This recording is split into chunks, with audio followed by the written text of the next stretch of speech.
So I've got this drawing here, and it's of a little owl, kind of a profile, and I'm going to carve it on this piece of cedar. I've already sort of drawn it on there, can't quite see.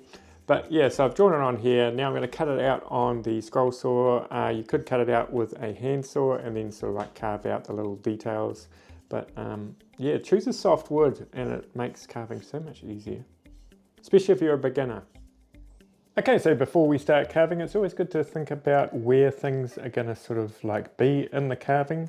So we've got the head here, and the wing is kind of going over the head, or the lower part of the head, over the beak and all of that. And I want the wing to sort of come around like that, and maybe down like that as well. So I've got sort of like an action of sort of like a cup like that, I guess.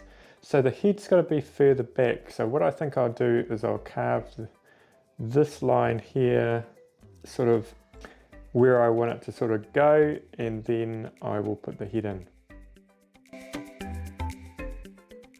And we are carving with the Kutzall Flame Extreme Burr, and it's great burr for sort of like blocking out. Sort of like your initial, blocking out really just means the initial kind of shaping of your carving. It's sort of getting that shape before you start putting in the details, so you can sort of see me getting that roundy part there. And just now I'm going to sort of like shape the head as well. And hey, a big thanks to everybody who buys Kutzalls through my site. I get a little bit of a kickback, and it does actually really help out the channel, and it gives me a little bit more enthusiasm to make more videos for you. So yeah, just a big thank you to you all for your support, and a big thank you for your support for just even liking the videos that I make. So you can really see the versatility of this burr. I'm sort of using the side of it to do the eye kind of concaves there. Really nice for that. I did finish it off with a sphere burr though. Okay, so we can sort of see here, I'm sort of starting to get a sense, sort of like I've got the face kind of going that way a little bit, and the feathers are wrapping around the head.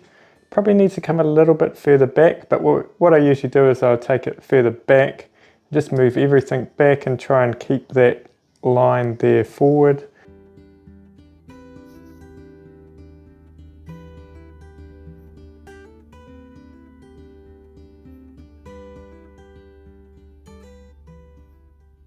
This is things with drawings and carving in sort of like, you know, 3 dimensions, although this is kind of a relief carving. I'm not going to go all the way around.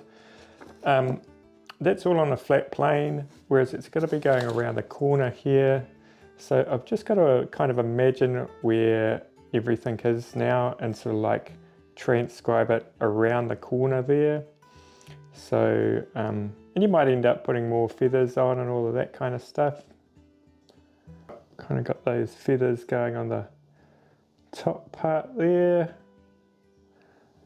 And then some more little feathers coming out the bottom there, and let's say that feather goes right down, kind of down here, and that'll give us some leeway to kind of play around with these other feathers. Not going to draw them all in, but I'm just sort of getting that sense of how it's going to work.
Okay, so we've got up to this point. Looks pretty good from a distance. When you get up close, you can sort of see it's a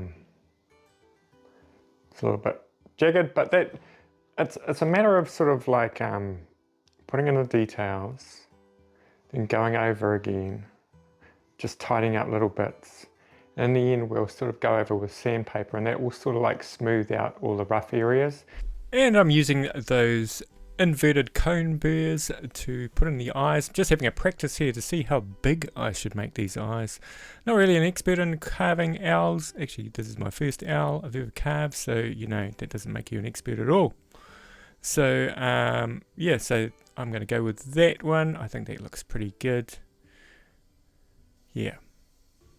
So there we go. Putting the eye in seems to work all right.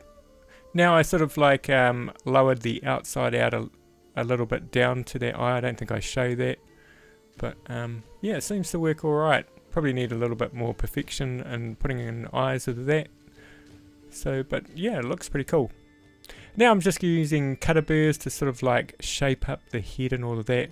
Now a lot of people think you can't use cutter burrs on soft woods, but if you do it really, really lightly, you can actually get quite a smooth finish. But yeah, finishing it off with sandpaper as you usually do. And hey, thank you all for watching. I'm just going to put some beeswax on this little owl.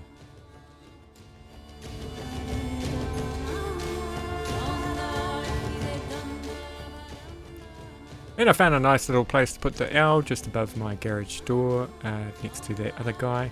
Now, if you're a little bit confused about cut-saw burrs, this is a great little beginner's guide to cut-saw, so just click this video here and it will tell you all about cut-saw burrs.